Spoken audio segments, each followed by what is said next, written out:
Vamos a dar comienzo a la clase de fiebre. La fiebre es el aumento de la temperatura corporal por encima de los valores habituales.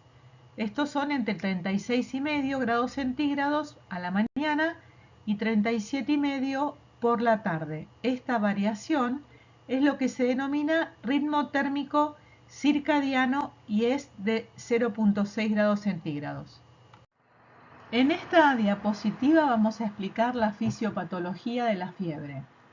Toxinas bacterianas, como las producidas por estreptococo y estafilococo, que son bacterias gram positivas, o las endotoxinas, que son polisacáridos producidos por bacterias gram negativas, o los virus, son pirógenos exógenos, como así también mediadores de inflamación y reacciones inmunitarias actúan sobre el sistema inmunitario, sobre los monocitos, los macrófagos y las células del endotelio, provocando la producción de citoquinas pirógenas, como por ejemplo interleuquina 1, interleuquina 6, factor de necrosis tumoral e interferón.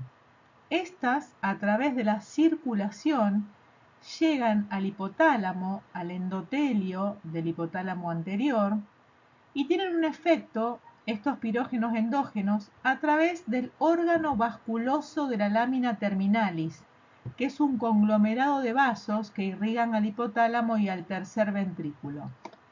Estos pirógenos se transforman ahí en prostaglandinas E2, las cuales provocan una liberación rápida de AMP cíclico que lo que provoca también es un incremento del punto preestablecido de la termorregulación. Entonces va a haber una vasoconstricción periférica con un ahorro de calor, que es lo que va a terminar provocando el aumento de la temperatura y fiebre. Teniendo en cuenta los valores de temperatura, vamos a decir que nuestro paciente está febril si el valor que tiene es mayor o igual a 38 grados, o subfebril si el valor es igual o mayor a 37,5.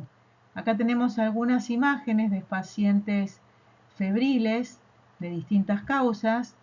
Podemos ver, por ejemplo, la figura que está en el medio con una característica que podemos pensar que es la cachetada neumónica, que es la que se ve esos cachetes más enrojecidos que se ven en los pacientes que tienen neumonía frecuentemente. A veces uno ve la cachetada neumónica unilateral.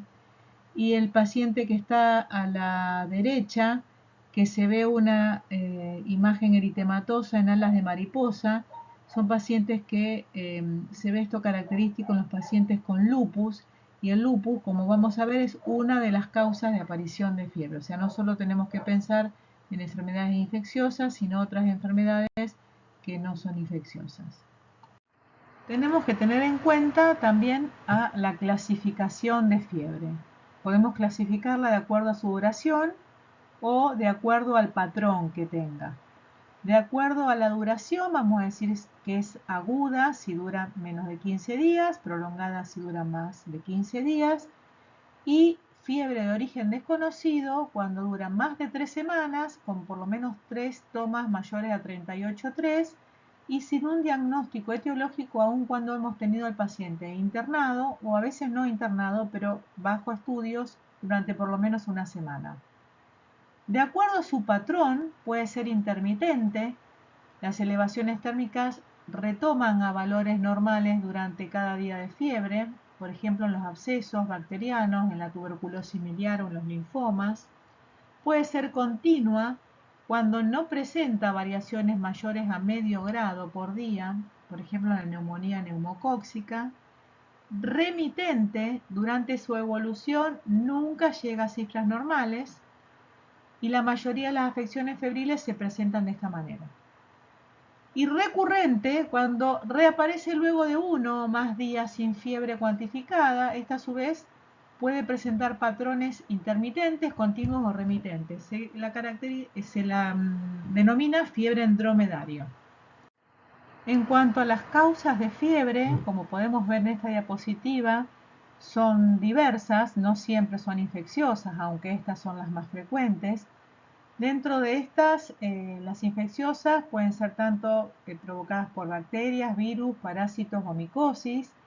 Las infecciones más frecuentes son las respiratorias altas y bajas, gastrointestinales, infecciones de piel y de partes blandas, infecciones del sistema nervioso, infecciones geniturinarias. Dentro de las causas neoplásicas, los linfomas y las leucemias, los carcinomas de células renales, carcinomas gastrointestinales, cáncer de colon, por ejemplo, cáncer de páncreas, mixoma auricular, hepatocarcinomas, carcinomatosis diseminada, el cáncer de mama, cáncer de pulmón, neuroblastomas y los tumores del sistema nervioso central.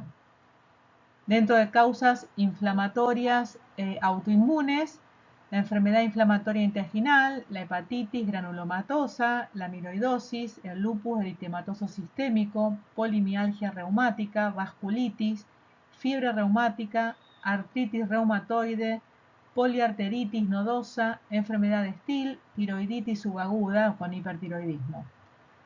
Hay drogas que también pueden provocar fiebre, como la anfotericina B, antidepresivos tricíclicos, inhibidores de la monoaminoxidasa y la atropina.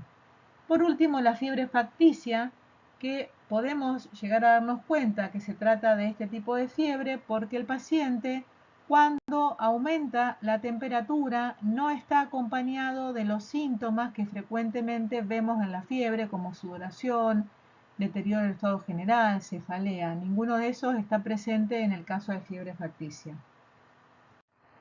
Quise hacer un poco de hincapié en cuanto a las causas infecciosas de fiebre de origen desconocido, porque dentro de las causas de fiebre de origen desconocido neoplásicas son las que nombramos en la diapositiva anterior, pero dentro de las infecciosas que pueden dar fiebre de origen desconocido, tenemos los abscesos abdominales, subfrénicos, hepáticos o renales, la osteomielitis, la endocarditis bacteriana subaguda, infecciones de la vía biliar, la colangitis bacteriana subaguda, tuberculosis, salmonelosis, brucelosis, listeriosis, sífilis, leptospirosis, la citacosis, la clamidia citasi, la mononucleosis infecciosa, citomegalovirus, HIV, sinusitis y tromboflebitis séptica, entre otras, ¿no?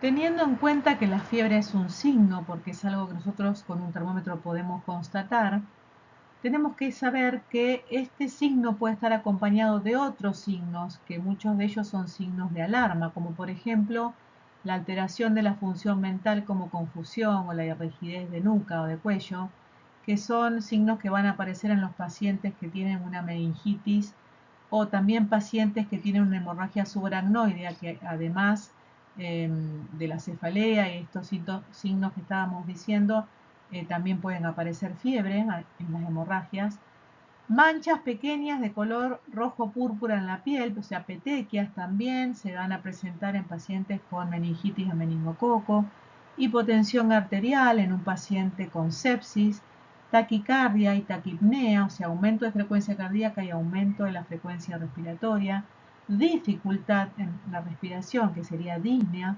temperatura mayor a 40 o inferior a 35 grados, o sea, una hipotermia, y la deshidratación.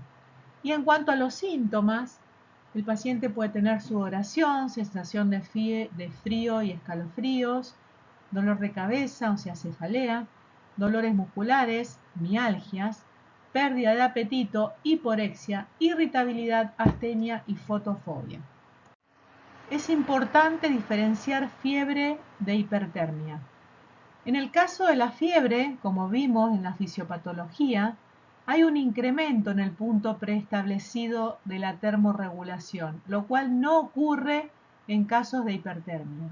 Ahora, ¿cuáles son las causas de hipertermia? Los golpes de calor. Por ejemplo, alguien que ha estado al sol durante mucho tiempo, durante un día, exceso de ejercicio, sobre todo en un lugar inadecuado, sea poco ventilado y muy caluroso, hipertermia maligna a la anestesia y la hipertermia hipotalámica por accidente cerebrovascular. Estas dos últimas no son obviamente las más frecuentes. Esta diapositiva es para mostrarle algunos de los hallazgos, los signos que podemos encontrar en pacientes febriles. Empezando de la parte de arriba, de izquierda a derecha, vamos a ver un paciente con una poliarteritis nodosa. Siguiendo hacia la derecha, el pie, una placa eritematosa bien definida que se ve en las erisipelas. También esa es una erisipela en miembro inferior, obviamente, y después la de al lado es una erisipela en la cara. Son los dos lugares donde más frecuentemente uno puede ver una erisipela, son infecciones por estreptococo. La última de arriba es una fascitis necrotizante, ya hay un compromiso más profundo, o sea, no solamente de la parte superficial de la piel.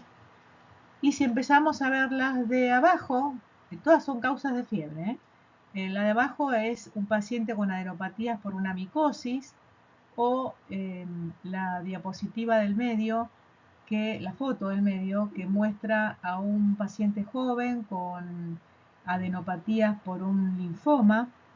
Y la última diapositiva, una paciente con ictericia francamente evidenciable de piel y de mucosas y de conjuntivas, perdón, donde tenemos que pensar no solo en enfermedades infecciosas como una hepatitis, sino también en algunas enfermedades neoplásicas que pueden producir lo que se llama una ictericia fría. Bueno, ¿qué hacemos cuando un paciente llega al consultorio con fiebre? Lo que tenemos que hacer es empezar la historia clínica con un interrogatorio. Le vamos a preguntar cuántos días de evolución tiene esa fiebre, qué característica tiene, o sea, qué patrón tiene, como vimos, si era continua, recurrente, remitente. Si el paciente tomó algo para bajar la fiebre y bajó fácilmente con antitérmicos o remite espontáneamente. Si el paciente tuvo viajes recientemente, si tiene síntomas que acompañan esa fiebre, como vómitos, diarrea, tos, disnea, disuria, dolores abdominal, dolor articular o mialgias. Esto nos va a ayudar mucho la anamnesis por aparato, porque por ahí el paciente puede no darse cuenta de alguna o no referirnos a algún síntoma, y entonces cuando nosotros le preguntamos lo recuerda y lo expresa. Vamos a preguntarles antecedentes personales o familiares que nos van a ayudar también. Por ejemplo, si el paciente convive con algún familiar que esté cursando una tuberculosis o esté bajo tratamiento, nos va a ayudar a ver cuál puede ser el origen de la fiebre. Y una vez que hicimos el interrogatorio, vamos a pasar a un examen físico exhaustivo, como sabemos bien, ordenado de arriba hacia abajo y absolutamente completo, para poder ver de dónde puede venir esa fiebre. Una vez que terminamos con todo esto, pasamos a la lista de problemas. Vamos a dividirlo en problemas agudos, que son todos los signos y los síntomas que tiene el paciente. Problemas crónicos, que van a ser sus antecedentes. Crónicos activos, los que nos traen alguna dificultad en este momento o el paciente necesita algún tratamiento como para controlarlos. Y los pasivos, los que no necesitan de tratamiento o alguna asistencia en este momento. De toda esa lista de problemas vamos a tomar un dato guía, lo más representativo, que en caso de fiebre puede ser perfectamente el dato guía, la fiebre. Y a partir de ahí vamos a empezar a pensar en distintos diagnósticos hasta que nos quedemos con un diagnóstico o con 2 o 3 diagnósticos presuntivos, y luego a través de los exámenes complementarios que recién acabamos a pedir, vamos a poder confirmar o descartar los diagnósticos que pensamos. Bueno, como habrán visto, hay demasiadas causas de fiebre como para quedarnos sentados, así que espero que esto haya sido un buen disparador para estimularlos para ir a estudiar. Gracias por escuchar.